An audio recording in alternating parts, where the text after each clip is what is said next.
Breaking news, stay connected with Wager Detective on Twitter, YouTube, Instagram, and TikTok. Hello folks, Wager Detective here. We're going to cap this Pirates versus Marlins game. Pirates coming in at a minus 122, Marlins come back at 104. The over-under set at 7. Two teams looking to try to finish off their season strong. Pirates not really hitting the ball. Let's get into this cap. We look at the Pirates' last 9 games. They're batting .211 with 189 average with runners in scoring position. They're struggling. 14 for 74, 57 runners left on base. Cold offense right now, plus a poor runners in scoring position. The Pirates just not hitting the ball right now. 3-6 again in their last 9. Minus 14 run differential, scoring 3.3 runs per game to 4.88 for their opponents. Pittsburgh has been outscored by 14 runs over their last 9 games. Comes out to a minus 155 run differential in that time span. They're struggling on both sides of the ball during this stretch. Pirates not looking good in their last 9 games. I like this team. I just don't know how they're playing. But if you look at this team last 9, that's who they've played. Lost one against Cincinnati, beat Cincinnati, got swept by Milwaukee, and then lost 2 or 3 to the Mets. Just not scoring. I like this team. They got some guys there. Reynolds, Lowe, Gonzalez. O'Hearn's been out, but I like him. Magnum, another good player. Horowitz, decent player. They cut Ozuna not too long ago. Gonzalez leading the team in batting average with 306. And then home runs, Lowe's leading the team there with 25. And then Lowe's leading in RBIs with 74 RBIs. So it's just it's tough to do, to deal with when you're just not hitting the ball. 2026 this year, road games are 28-32. They're scoring 4.63 runs per game on the road this year, hitting about a home run per game. Batting average on the road 241 this year. They got a 700 OPS, but 28-32 for the Pirates on the road. In night games this year, they're 27-41, scoring almost 5 runs a game, 9 hits, a little over a home run a game. Night games, when the lights shine, they're hitting 260, not bad. 407 slug, 741 OPS. So a little uptick there for the Pirates in night games compared to their road games this year. So they're playing a Marlins team that can hit. Now, when we look at what they do against right-handed pitching, which they'll see in Yuri Perez, they're averaging 3.66 runs a game, 6.34 hits, 262 batting average against right-handed pitching. But Yuri Perez is a different specimen, good pitcher there that they'll be seeing. The Pirates have a much larger sample against right-handed pitching, as you can see there. And you look at them in July and August. Between that, since July, they're 15-19, scoring 4.6 runs per game, 8.71 hits per game, 239 batting average, kind of drops there, and they got a 334 on-base percentage with a 691 OPS. 15-19 the Pirates are since July, and they're just struggling inconsistently, not getting quality production. If we look at who they're going to be facing, Yuri Perez, 5-9 this year with a 3.61 ERA. He's got 121 strikeouts with a 1.13 WHIP.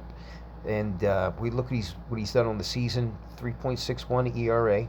Okay, he's given up about 7 hits per game, a little over a home run per game, striking out almost 10 batters per 9 with a 1.13 WHIP on the season for Yuri Perez. I like this kid. He could just run into problems. You see that bases on ball, 3.45 walks per 9 there. Could be trouble, but he finds ways out of it because he does have that strikeout potential. And he doesn't give up the home run.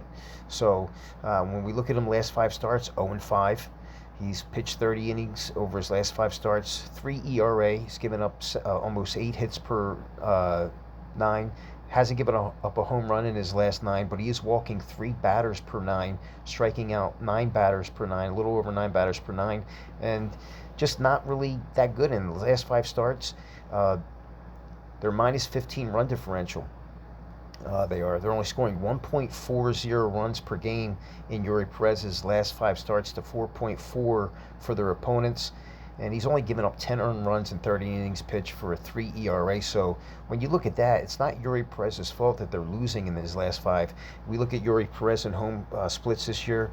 He is 3-4 at home this year with 52 innings pitched, 42 hits, 19 earned runs. He's only given up 6 home runs this year. He's got a 3.29 ERA at home. He's given up 7.27 hits per nine, and he's striking out 8.13 batters per nine with a 1.08 whip. When we look at him in night games this year, 3-4 in 9-game starts. He's got 47 2/3 innings pitched with a 4.15 ERA. Perez, not bad, man. He's striking out 10.58 batters per nine, and teams are only hitting 213 against him in night games this year, so he shines underneath the lights. The walks are concerning, 4.15 walks per nine this year in night games, so that could be a problem against this Pittsburgh team. Against left-handed bats, left-handers are only hitting 195 against them. They've only hit 4 home runs, 26 walks there, which are concerning, but he has struck out 75 batters out of those 221. Okay, against left-handed hitters, they're getting hits only 19% of the time, with a home run only 1.81% of the time. Against right-handed bats, they're hitting a little bit better against them, 224 average against Yuri Perez. Right-hand batters are hitting. He's given up 9 home runs with 46 Ks. He's much tougher on left-handed hitters. You can see there, 195 against them, but 224 against right-handed pitchers and right-handed hitters. And right-handed hitters got a 740 OPS against them. Okay, so and we look at the power. Left-hand bats, 5.17% home runs against them in that split. Now we look at the last 9 games for the Marlins. Again, 5-4. They swept the Mets. They got swept by Atlanta, and they took 2 of 3 from the Angels. They're hitting the ball pretty well. I mean, as of recently, and they're looking to continue that here against this Pittsburgh Pirates team that's really not hitting the ball. And we look at the Pirates last 9. 5-4. They're plus 11 run differential. They're scoring 4.55 runs per game in their last 9. The Pirates are. They're giving up 3.33, and again, that's a plus 1.22 runs per game average. We look at this Marlins team. We look at what they're doing this year. Otto Lopez leading the team at batting average, hitting 318. Hernandez leading the team in home runs, and Liam Hicks, as you can see there, he's got 62 RBIs, but he's no longer with this team. I like Marcy. I like Stowers. I like Conine, a guy that's starting to step it up here with power. They got guys in this lineup. Xavier Edwards is one of my favorite players on this team. I just like this Marlins team a little bit more depth. We look at the Marlins in home games this year. They're 36-24. They're scoring 4.43 runs per game at home this year, 8 hits per game, almost a home run per game. They got a 254 batting average at home this year, and their on-base percentage 33%, OPS at almost 74%. So Marlins doing very well at home this year. In night games this year, they're 31-37, scoring 4.5 runs per game. They're hitting 8.6 hits per game, and they're hitting a home run per game in night games this year. Their batting average in night games, 254 with a 323 on-base percentage. We look at them versus right-handed pitching, which they'll see in Skeens. They got 90 home runs, 256 average, 33%. They're getting on base, 740 OPS, and a 411 slug against right-handed pitching this year. They're scoring 3.39 runs per game in those 119 games against right-handed pitching. Now, Miami has been noticeably better against right-handed pitching this year, hitting 256 with a 740 OPS, and the sample size is much larger against right-handers, as you see there, almost 3,000 at-bats compared to 1,000 at-bats against left-handed pitching. More comfortable there against right-handers. July and August, they're 14-19 this year, 4.27 runs per game, hitting 8.45 hits per game.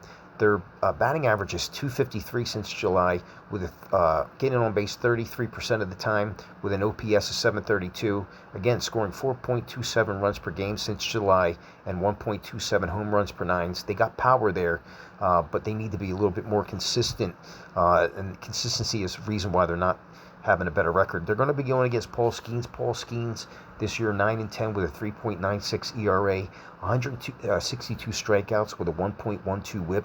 When you look at that, you know, it's just, this guy has got so much hype around him. I like Skeens, but not having a great year. 24 starts this year. He's got a 3.96 ERA with a 7.56 hits per 9. He's given up a little under a home run per 9. The walks are a little concerning, 2.5 walks per 9, but he's striking out 11 batters per 9, and his WHIP is 1.12 this year in 24 starts. So pretty good there. He has allowed 13 home runs this year. Not bad for a pitcher that people are just, they want his head on the mantle. When we look at Paul Skeens' last 5 starts, the Pirates are 2-3. They beat Cleveland, Milwaukee. Then they lost against Milwaukee, Cincinnati, and the Cubs. He does have a 5.40 ERA in his last 5 starts, 8.44 hits per nine, and he's got a 1.43 WHIP over his last 5 starts. So those numbers are starting to regress there. He's giving up 4.39 walks in his last 5 starts per nine. So that could be trouble against this Marlins team that's got guys that are looking for batting titles and just a very deep lineup. So 4.39 walks per nine in his last 5 starts. We look at Paul Skeens, 4-5 this year on the road in 11 game starts, 56 1/3 innings pitched. He's got 4.63 ERA on the road this year, giving up 8 hits a game, a little under a home run a game. Again, 3.2 walks per nine on the road this year, and his WHIP is 1.26, a little concerning. Batters are hitting 241 against him, which isn't really a great sign, but the 4.63 ERA is a problem. Night games this year, he is 6-5 in 15 game starts. He's got 86 2/3 innings pitched. He's given up 7 home runs in night games this year. The ERA comes down to 3.53. The hits come down to 6.54 per nine. And we look at his walks per nine, a little bit better, 2.7 walks per nine in his night games this year. WHIP comes down to 1.03, and opponent's batting average 201 in night games this year. Tells me that those day games are probably a little bit worse for him this year. He's got 108 strikeouts in 86 2/3 in night games this year. We look at him against left-handed batting. Left-handers are hitting 218 against them with a 29% on-base percentage, and he's only given up 7 home runs against left-handed hitting this year. He's got 25 walks against them. Against right-handed batters, hitting them a little bit better, 239 on-base percentage, a little higher, 29%. And then we look at home runs. He's only given up 6 home runs, so not bad against right-handed, left-handed batting. And again, right-handers hitting a little bit better with a 239 average against them this year. So Paul Skeens is a mixed bag night away. And then we look at the side-by-side comparison. He's seen left-handed bats a little bit more, but right-handers are hitting him a little bit better, hitting 239 from the right side of the plate against Skeens. And if we look at hits, left-handed bats got 62 hits, but again, a lot more bats there. It's hard to gauge from the side-to-side comparison. Home runs pretty much even, but when you look at it, he's seeing left-hand bats a little bit more. When we look at the bullpen, Pittsburgh, 20th in Major League Baseball with a 4.24 ERA. They got a closer by committee with Luke Weaver and Camilo Doval, who came over from the Yankees. And when we look at this team, Weaver, in the last 7 days, guys are looking pretty good. Luke Bakar, 70 pitches, 4 innings, only got a 2.25 ERA. Duvall, 2 innings pitched, 42 pitches, 0.0 ERA. Evan Sisk, 3.2 ERA, 81 pitches, 4.92 in the last week. So they got guys over there, led by Weaver and Duvall. Gates with a 3 ERA this week and 52 pitches. So not bad. Soto not looking good with that 9 ERA there and 47 pitches in 2 innings pitched, so a problem there. When we look at the Marlins, they're 13th in baseball and bullpen 3.93 ERA, led by Fairbanks, their closer, with a 6.19 ERA. That's not good if that's your closer there. 6.19 ERA for Fairbanks, but Marlins got the better bullpen statistically with a 3.93 ERA. And you might not see these bullpens with these guys on the mound until at least maybe the 6th. But if we do see a bullpen first, I think you'll see Pittsburgh's out of the gate. When we look at what they've done in the last week, Fairbanks a 0.00 ERA. Josh King getting banged around, 41 pitches, 2 innings, 13.5 ERA. But these other guys, Foucher, Zuber, 0.00 ERA. Victor Bodnick got banged up for a 6 ERA in the last week, 45 pitches in 3 innings. Josh Eknes looking pretty good with a 2.46 ERA and 3 2/3. Kate Gibson looking pretty good. They're not really taxed this week. Guys are, if I'm looking at these bullpens in the last week, the only guy that's getting banged up is John King, but everybody else looking good with what they're doing. If it comes down to the bullpen, Obviously, from these numbers in the last week and overall season numbers, Marlins got the better bullpen, and they got the better lineup here. If I'm looking at this game, guys, I do believe that the Marlins, look at the expected lineup. I just think they got a deeper lineup. Look at their lineup compared to, and Pittsburgh's got some guys. You know, they got Lowe, they got Reynolds, but they got no O'Hearn in the lineup. If I'm looking at this lineup, guys, I do like Miami to win this game. They're a small dog in this game. I think plus 107, and then the Pirates are coming back at minus 122. I can only lead the Marlins here from all the numbers I'm looking at and what they're doing as of late, plus the bullpen and the deeper lineup. That's going to be my call here. Wager Detective calling the Miami Marlins as a small dog here to get the win. As you see there, they're plus 104. The over-under set at 7. I don't like betting unders in that situation, but both pitchers got strikeout ability, but they do get in trouble with the walks, but their whips are looking pretty good. But Wager Detective, again, is going to call the Miami Marlins here to win this game as a small underdog. I'm not really concerned with the total. If I was going to take a total, I would look at the first 5 under, and with that being 7, you got to imagine the first 5 has got to be 3.5, but my call here is the Marlins to win this game. This is Wager Detective, and thank you for tuning in. Share this video, leave comments. I love all my fans out there, future and present, and I'll talk to you soon. Be sure to follow Wager Detective on Twitter, Instagram, YouTube, and TikTok.